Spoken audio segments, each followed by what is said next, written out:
மாணவர்களின் எதிர்காலம்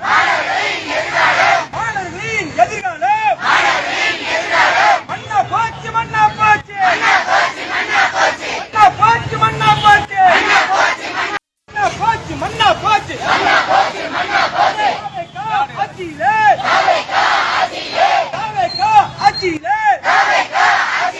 மாணவர்களின் எதிர்காலம்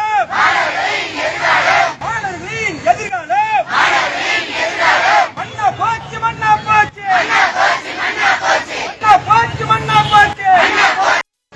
மண்ணா போச்சு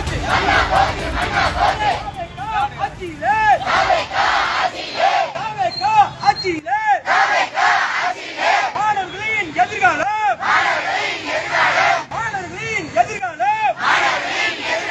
மண்ணா போச்சு மண்ணா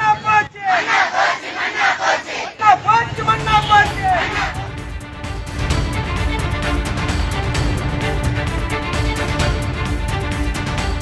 மற்றொரு அண்மை செய்தியாக திருச்சி அரசு மருத்துவமனையில் தவறான சிகிச்சை காரணமாக செவிலியர் மாணவி உயிரிழந்த விவகாரத்தில் நீதி கேட்டு தொடர் போராட்டம் நடைபெற்று வருகிறது. அரசின் அலட்சியத்தால் செவிலியர் மாணவி உயிரிழந்துவிட்டதாக குடும்பத்தினரும் சக மாணவிகளும் குற்றம் சாட்டியிருக்கிறார்கள். உயிரிழந்த செவிலியர் மாணவியின் சொந்த ஊரான புதுக்கோட்டை மாவட்டம் மணப்பட்டி கிராமத்தில் போலீசார் குவிக்கப்பட்டிருக்கிறார்கள். அரசின் அலட்சிய போக்கை கண்டித்து 100க்கும் மேற்பட்ட செவிலியர் மாணவிகள் நேற்று போராட்டம் நடத்திய நிலையில் இன்றும் போராட்டம் நடத்த முடிவு செய்திருக்கிறார்கள். மண்ணா போச்சு தாவேக ஆட்சியில் மாணவர்களின் எதிர்காலம் மண்ணா போச்சு என்று கண்டன முழக்கங்களை எழுப்பியிருக்கிறார்கள்.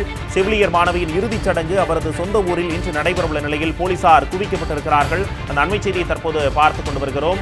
தாவேக அரசு பதவியேற்ற இந்த 12 நாட்களுக்குள்ளாகவே பல்வேறு துறைகளில் பல்வேறு பிரச்சனைகள் தொடர்பாக நாம் செய்திகளில் கேட்டுக்கொண்டிருக்கிறோம். அந்த வகையில் திருச்சி அரசு மருத்துவமனையில் தவறான சிகிச்சை காரணமாக செவிலியர் மாணவி உயிரிழந்த விவகாரத்திலும் நீதி கேட்டு தொடர் போராட்டம் நடைபெற்று வருகிறது. அரசின் அலட்சியத்தால் செவிலியர் மாணவி உயிரிழந்து விட்டதாக குடும்பத்தினரும் சக மாணவிகளும் குற்றம் சாட்டியிருக்கிறார்கள். உயிரிழந்த செவிலியர் மாணவியின் சொந்த ஊரான புதுக்கோட்டை மாவட்டம் மணப்பட்டி கிராமத்தில் போலீசார் குவிக்கப்பட்டிருக்கிறார்கள். அரசின் அலட்சிய போக்கை கண்டித்து 100க்கும் மேற்பட்ட செவிலியர் மாணவிகள் நேற்று போராட்டம் நடத்திய நிலையில் இன்று போராட்டம் நடத்த முடிவு செய்யப்பட்டிருக்கிறது. நன்மை செய்தியை தற்போது பார்த்துக் கொண்டு வருகிறோம்.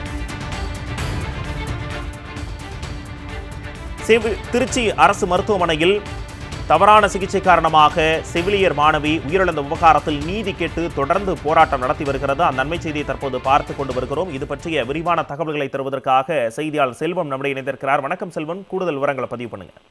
வணக்கம் ரோசலி.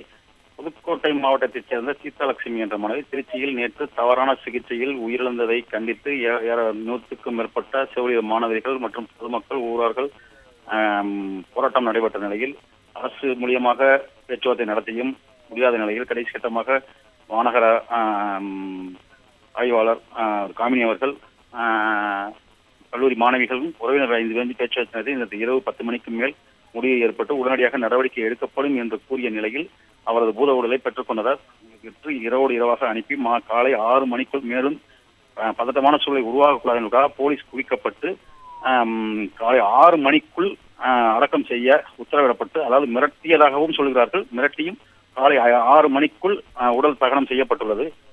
இதனால் மறுபடியும் அந்த ஊரில் மணக்குழிப்பட்டியில் ஊரே கூடியிருந்த போது போலீஸ் காவல்துறை அதிகமாக போடப்பட்டுள்ளது.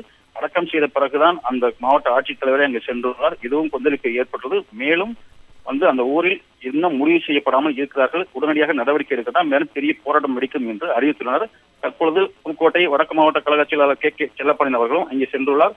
மேலும் சில மணி நேரங்களில் இதற்கான போராட்டம் வெடிக்குமா, உடனடியாக நடவடிக்கை எடுக்குமா, அரசு உடனடியாக நடவடிக்கை எடுக்க வேண்டாம், மேலும் பல போராட்டங்கள் நடத்தப்படும் என்று கூறியுள்ளனர்.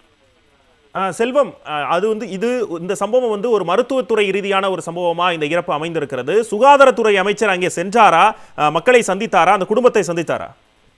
இதுவரை சுகாதாரத்துறை அமைச்சரோ சுகாதாரத்துறை சம்பந்தப்பட்டவர்களோ யாரும் வரவில்லை. திருச்சியை சேர்ந்த இந்து சமய அறநிலையத்துறை அமைச்சர் மட்டும் சென்றார்கள். அவருக்கும் இங்கே கடும் எதிர்ப்பு கிளம்பிய நிலையில் அவரும் அங்கே சற்று கிளம்பிவிட்டார். இதுவரை சுகாதாரத்துறை மூலியமாக, சுகாதாரத்துறை அமைச்சர் மூலியமாக தமிழக அரசின் இயலாமை காரணமாகவே யாரும் அங்கு செல்ல முடியாத சூழ்நிலை காவல்துறை மட்டுமே குவிக்கப்பட்டுள்ளது. இந்த தமிழக அரசின் இயலாமையை கண்டித்தும் போராட்டம் நடைபெற உள்ளது என்பது குறிப்பிடத்தக்கது. உங்களுடைய அண்மை தகவலுக்கு நன்றி செல்வம்.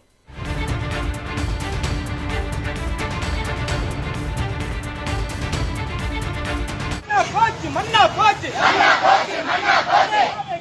ஆட்சியிலே ஆட்சியிலே